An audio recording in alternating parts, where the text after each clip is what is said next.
Our next disruptor is Rasha Katabi. And her modest proposal is that she is going to knock off all the major credit cards in the country. First in Canada, presumably elsewhere. After that, there must be 100 million zillion credit cards out there. And they are generally owned and run and presented by the major financial institutions in this country. So I want to hear from Rasha. How is she going to do that? Thank you, Moses. Thank you. Nice to see you again. Nice to see you too. Okay. Thank you, Moses, for having me here. Hello, everyone. Okay. So as Moses announced, we feel that the future of the credit card is here. Actually, more generally, the future of payments is here. You know, we certainly live in an era of exponential disruption that is impacting really all of the way we live and making it easier to a large extent, certainly much more personalized. We're living in an era where systems are clashing with each other and can come together to form fully re-engineered platforms. And we're lucky enough, actually, to be living in a time where we're seeing all of this happening at light speed.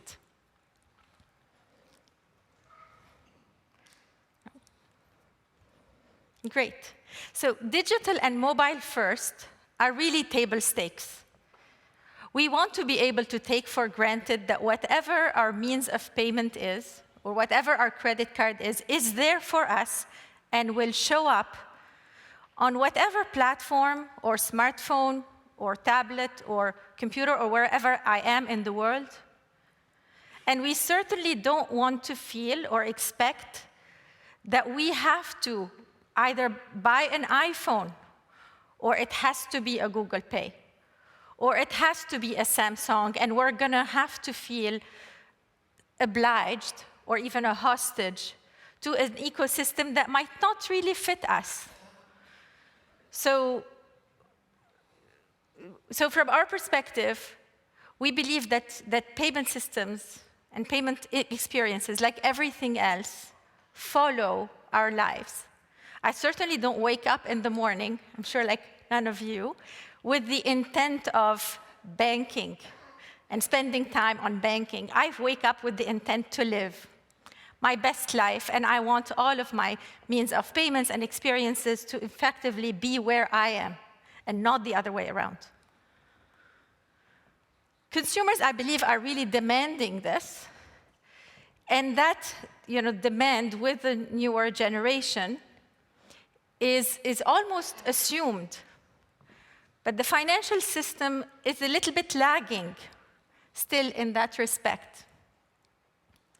I want my credit card and my payment experience to reflect my needs specifically, not as a profile, not as a woman between this age, and they might think I want this. No. I want it to be as hyper-personalized and as unique as certainly my lifestyle is.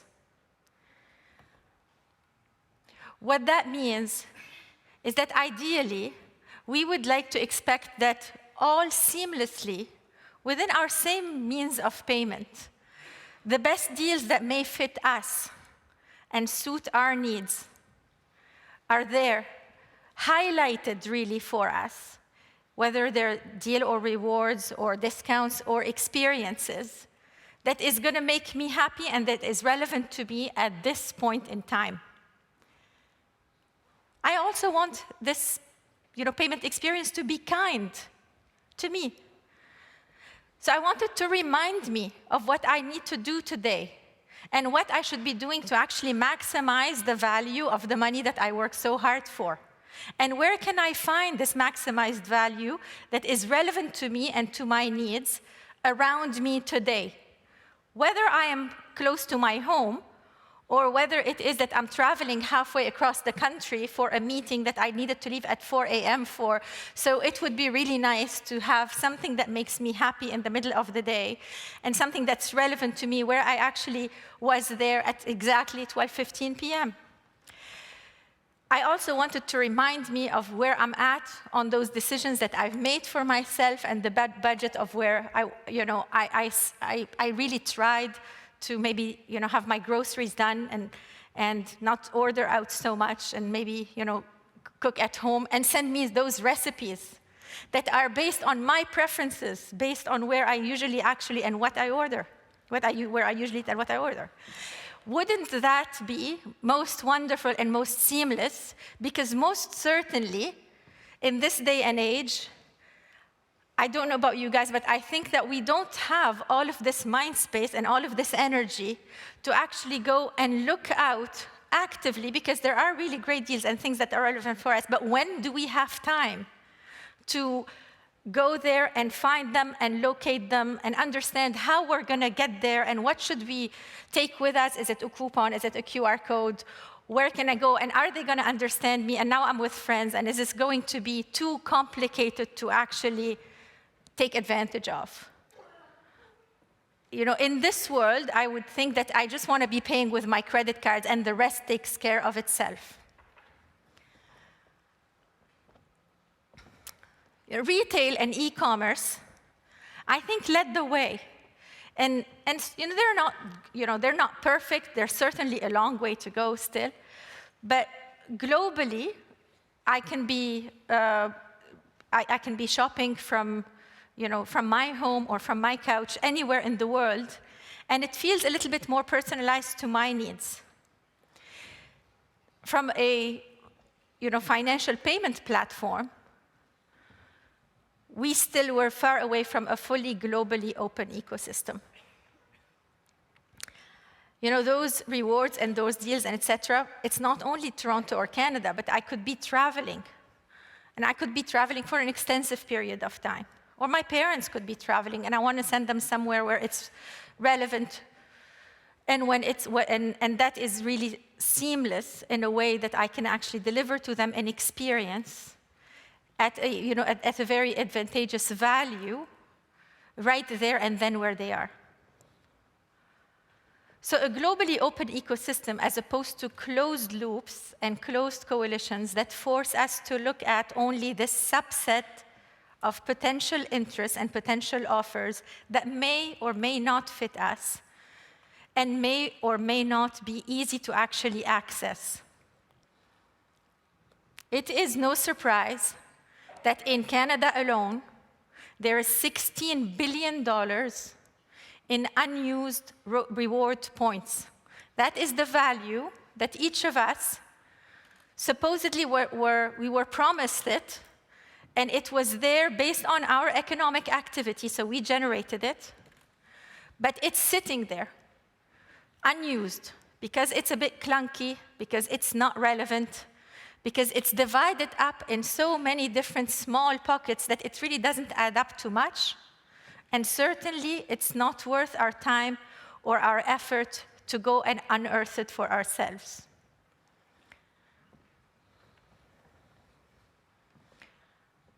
And those, reward systems that are external and that are really a little bit of a one-size-fits-all, you could be spending too much time or money to actually get to the reward level you want because they apply on specifically this, or that.